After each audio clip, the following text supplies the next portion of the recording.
Assalamu alaikum wa rahmatullah wa barakatuh. Mr. Dr. Zakir Naik, Mr. Falik Naik. Alors, je m'appelle Muhammad Shahmi et je suis étudiant à l'UITM Bukit Bessi, Terengganu. Certains de mes amis ne sont pas musulmans, et on parle souvent de religion. Et j'ai certaines questions auxquelles je n'arrive pas à clairement répondre. Donc, la première question concerne le qadar, c'est-à-dire que dans le concept du qada et qadar, Allah a déjà fixé la destinée de chaque être humain dans ce monde. Alors, quel est le but d'Allah de créer l'humanité s'il connaît déjà la destinée de sa création?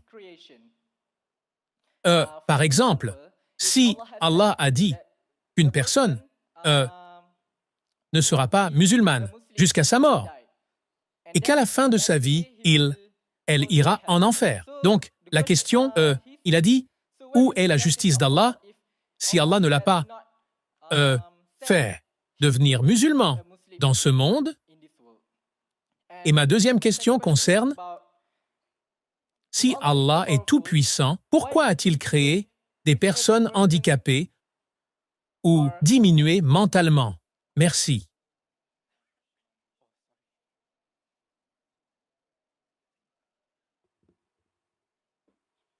Le frère a deux questions. La première, si Allah subhanahu wa ta'ala a déjà écrit le qadar, la destinée, alors quelle est la faute du non-musulman?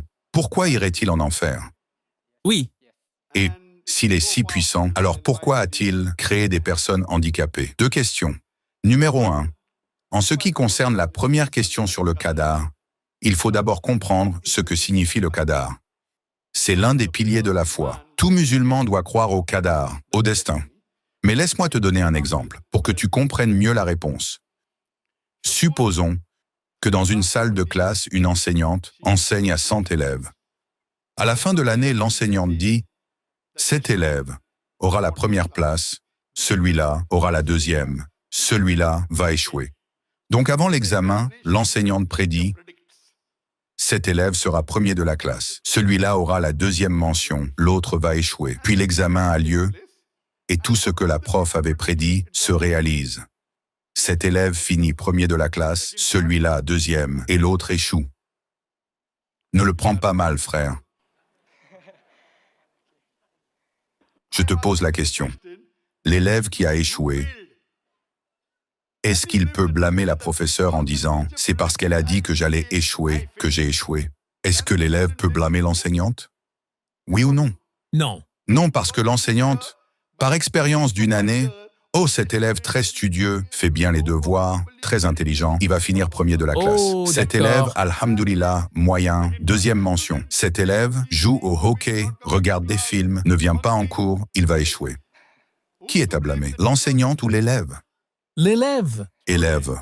Maintenant, la différence entre un enseignant et Allah, c'est que Allah a le ilmul ghaib, alors que l'enseignant peut se tromper et faire une erreur. Allah, lui, ne se trompe jamais. Allah sait à l'avance ce que tu vas faire. Donc, dans le qadar, Allah subhanahu wa ta'ala écrit la destinée, pas parce qu'il t'oblige à faire, mais parce qu'il sait ce que tu vas faire, alors il l'écrit à l'avance. Laisse-moi te donner un exemple. Si tu arrives à un carrefour, il y a 4 routes. Route numéro 1, 2, 3, 4. Tu peux choisir n'importe laquelle. Tu choisis la route numéro 2. Maintenant, Allah sait à l'avance que le 7 août, quand tu arriveras à ce carrefour, tu auras 4 choix et tu vas choisir la route numéro 2. Donc Allah a le ilm al-ghaib. Il écrit dans le qadar, le 7 août 2019, quand tu arrives à ce carrefour, tu choisiras la route numéro 2. C'était le choix de qui? Le tien ou celui d'Allah? Ton choix. Oui. Mais Allah a le ilm al-ghaib. Donc il l'a écrit à l'avance, car il a la connaissance du futur. Maintenant, une fois que tu prends la route numéro 2, tu arrives à un autre croisement avec 3 routes, A, B, C. Tu choisis la route C. Tu avais le choix de prendre n'importe laquelle. Tu as choisi la route C. Donc Allah sait d'avance que tu vas choisir la route C, alors Allah l'écrit. Tu passes au lycée, tu obtiens ton diplôme, ton bac, tu peux choisir de devenir docteur, tu peux choisir de devenir ingénieur, tu choisis de devenir ingénieur. C'est le choix de qui? Ton choix. Allah sait à l'avance qu'après avoir passé ton bac, tu vas devenir ingénieur. Donc ce n'est pas parce qu'Allah écrit que tu choisis, mais parce que tu vas choisir, Allah l'écrit à l'avance.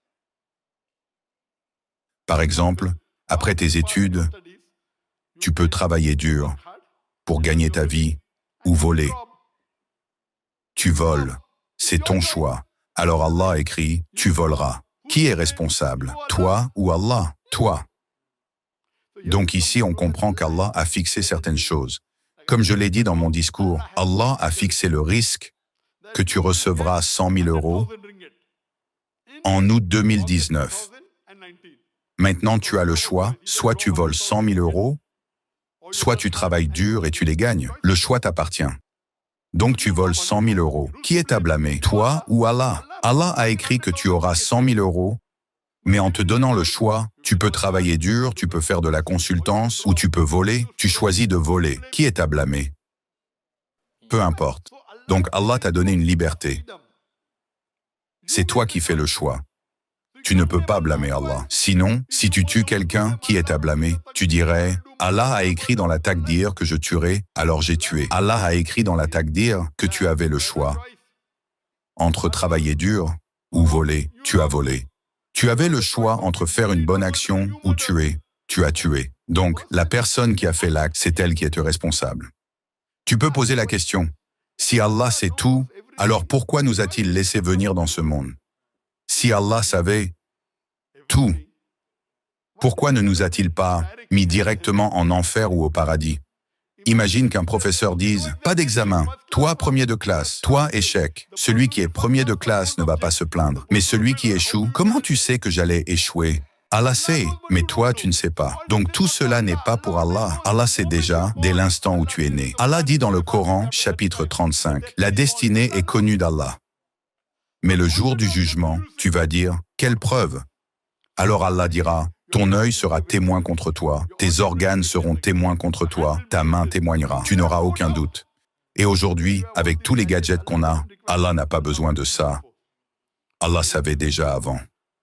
Le jour du jugement, tout sera clair. Ce sera tellement clair. Tu as fait cette erreur, tu as commis ce péché, tu as fait ce zina, tu as fait cette bonne action. Donc le jour du jugement, aucun kafir, aucun mécréant ne pourra contester la justice d'Allah. Ils ne diront pas « tu as été injuste ». Qu'est-ce qu'ils diront? « Donne-nous une autre chance ». Et Allah dira « trop tard ». Et s'il fallait faire un nouveau test, il faudrait nous ramener dans ce monde à nouveau. Mais maintenant qu'on est déjà allé au paradis, pourquoi voudrait-on revenir? Passons à ta dernière question. Si Allah est si puissant, pourquoi crée-t-il des personnes handicapées? Si Allah voulait, il aurait pu faire que tout le monde soit musulman. Mais c'est un test.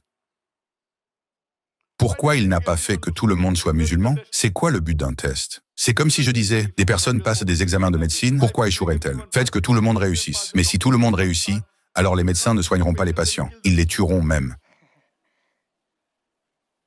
Pourquoi Allah est si puissant? Pourquoi il crée des handicapés? Regarde, Allah met différentes personnes dans différentes situations.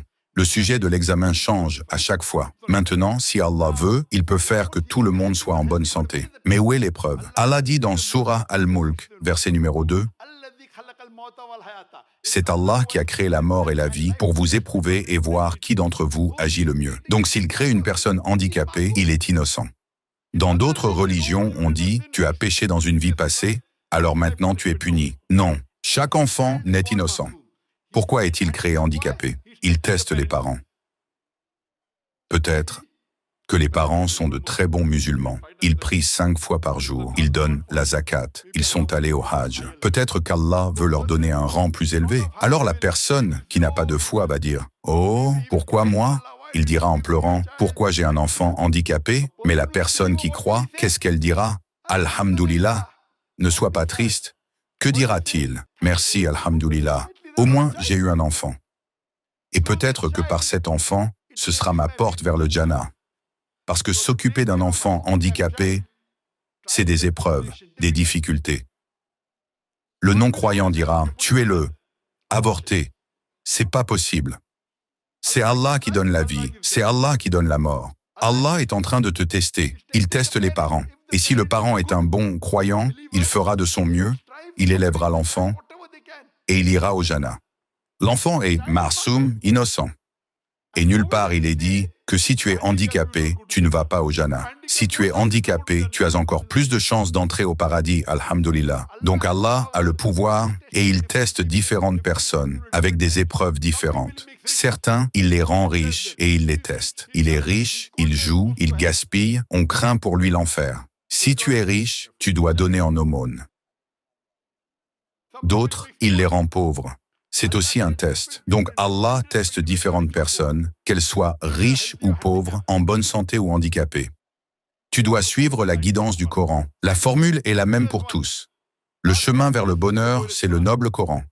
L'islam est le chemin vers le bonheur. Si tu suis cela, Inch'Allah, tu auras le bonheur ultime. J'espère que cela répond à la question. Merci pour la réponse. Tu veux enfin comprendre ce que l'imam récite pendant la prière. Lire le Coran dans sa langue d'origine. Imagine pouvoir réciter la Fatiha sans erreur et échanger en arabe sans difficulté. C'est exactement ce qu'offre l'Institut en ligne, l'arabe facile. Avec la bonne méthode, tu peux apprendre l'arabe rapidement et tu n'es pas seul dans cette aventure. Plus de 14 000 personnes ont déjà fait le choix de cet institut et 98% des élèves sont satisfaits des résultats. Si toi aussi tu veux enfin maîtriser l'arabe, Inch'Allah, alors clique sur le premier lien en description ou en commentaire épinglé.